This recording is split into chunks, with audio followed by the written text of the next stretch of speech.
ഇഫ ചിക്കന് ഇത് കുറേ ആയി ട്രൈ ചെയ്യണമെന്ന് വിചാരിക്കുന്നത്. ഞാൻ ഇപ്പം ആട്ടോ ഒന്ന് ട്രൈ ചെയ്തെടുത്ത് 1 മന്ത് മുമ്പൊക്കെ ഫോൺ തുറന്നു കഴിഞ്ഞാൽ ഇതായിരുന്നു കേട്ടോ വീഡിയോസിൽ ട്രൈ ചെയ്യണം എന്ന് പറഞ്ഞിട്ട് ഇതാ ഇത്രയും കടന്നുപോയി. ഇപ്പം ഒന്ന് ഞാൻ ട്രൈ ചെയ്തെടുക്കുന്ന കേട്ടോ. അതിന് വേണ്ടിയിട്ട് കുറച്ച് പൗഡേഴ്സ് തയ്യാറാക്കി എടുക്കാനുണ്ട്. 3 table spoon Kashmiri chilli powder, 1/4 teaspoon മഞ്ഞൾപ്പൊടി, 1/4 ടീസ്പൂൺ കുരുമുളക് പൊടി, 1/4 ടീസ്പൂൺ ഗരം മസാല, പിന്നെ ജിഞ്ചർ ഗാർലിക് പേസ്റ്റ്, ഒരു ഹാഫ് ലെമൺ ജ്യൂസും 1/4 കപ്പ് തൈരും, മസാലക്ക് ആവശ്യത്തിനുള്ള ഉപ്പും കൂടി ചേർത്ത് ഒന്ന് മിക്സ് ആക്കി കഴിഞ്ഞാൽ നമ്മളെ മസാല റെഡി. ഇതാ വരഞ്ഞു വെച്ച ചിക്കൻ എടുത്തിട്ടുണ്ട്, ലെഗ് പീസ് എടുത്തിട്ടുണ്ടായി, 2 വലിയ ലെഗ് പീസ് എടുത്തിട്ടുണ്ടായി. നിങ്ങൾക്ക് വേണമെങ്കിൽ ചെറിയ ചിക്കൻ പീസ് ഒക്കെ എടുക്കാട്ടാ. ഞാൻ ഇപ്പൊ വീഡിയോക്കുള്ള ഭംഗിക്ക് വേണ്ടിയിട്ട് വലിയ ലെഗ് പീസ് എടുത്തേ. ഇനി ഈ മസാല പിടിപ്പിച്ച ചിക്കൻ ഒരു 2 മണിക്കൂറെങ്കിലും റെസ്റ്റ് ചെയ്യാൻ വെക്കണേ. 2 മണിക്കൂറിന് ശേഷം ഇതാ ഒരു പാൻ എടുത്തിട്ടുണ്ട്, അതിലേക്ക് ബട്ടർ ചേർത്ത് കൊടുത്തിട്ട് ബട്ടർ ഒന്ന് മെൽട്ടായി വരുമ്പോൾ നമ്മൾ ചിക്കൻ ചേർത്ത് കൊടുത്തിട്ട് അടച്ചു വെച്ചിട്ട് ഒരു 15 മിനിറ്റ് അല്ലെങ്കിൽ 20 മിനിറ്റ് ഒന്ന് കുക്കാക്കി എടുക്കാം.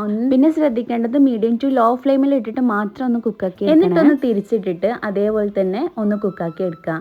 ഇനി ഇതാ ചിക്കൻ ഒന്ന് കുക്കായി കഴിഞ്ഞാൽ ഒന്ന് തിരിച്ചു മറിച്ചു വിട്ടിട്ട് ഒന്ന് ഫ്രൈ ചെയ്തെടുക്കുന്നുണ്ട്. നല്ലപോലെ ഫ്രൈ ആയിട്ട് വന്നു കഴിഞ്ഞാൽ നമുക്കൊരു ഐറ്റം റെഡിയാക്കാനുണ്ട്. ഒരു മിക്സി ബ്ലെൻഡറിലേക്ക് 2 എഗ് വൈറ്റ് എടുത്തിട്ടുണ്ട്, 4 ഇല്ലി വെളുത്തുള്ളി, സ്ലൈസ്ഡ് ചീസ് എടുത്തിട്ടുണ്ട്, കുറച്ച് fresh cream, 1 table spoon sunflower ഓയിലും ആവശ്യത്തിനുള്ള ഉപ്പും കൂടി ചേർത്തിട്ട് ഒന്ന് നല്ലപോലെ ഒന്ന് ബ്ലെൻഡ് ചെയ്യുക. കണ്ടില്ലേ, ഇതേപോലെ നല്ല ക്രീമി ടെക്സ്ചറിൽ കിട്ടും. അത് ഈ ചിക്കൻ്റെ മുകളിലായിട്ട് ചേർത്ത് കൊടുത്തിട്ട് ഒന്ന് അടച്ച് വെച്ചിട്ട് ഒരു 5 മിനിറ്റും കൂടി ഒന്ന് കുക്കാക്കി എടുത്തു കഴിഞ്ഞാൽ നമ്മുടെ ഇഫ ചിക്കന് റെഡി ആയിട്ടുണ്ട് കേട്ടോ.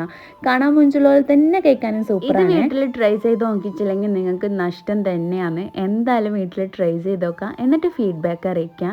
ഞാൻ ഇപ്പോൾ ഇത് നല്ലൊരു പൊറോട്ടൻ്റെ പീസ് എടുത്തിട്ടുണ്ട്, എന്നിട്ട് അതും കൂട്ടിയിട്ട് കഴിക്കലാണ്. എൻ്റെ പൊന്നെ ഒരു രക്ഷയില്ല. ഇത് ചപ്പാത്തി, പൊറോട്ട, എല്ലാത്തിൻ്റെ ഒന്നിച്ച് നല്ലൊരു കോംബോ ആയിട്ട് പോകുന്ന ഒരു ഐറ്റം. അപ്പോൾ അത്രയേ ഉള്ളൂ. ഈ വീഡിയോ ഇഷ്ടമായാൽ ലൈക്ക് ചെയ്യുക, സബ്സ്ക്രൈബ് ചെയ്ത് സപ്പോർട്ട് ചെയ്യണേ. ബൈ.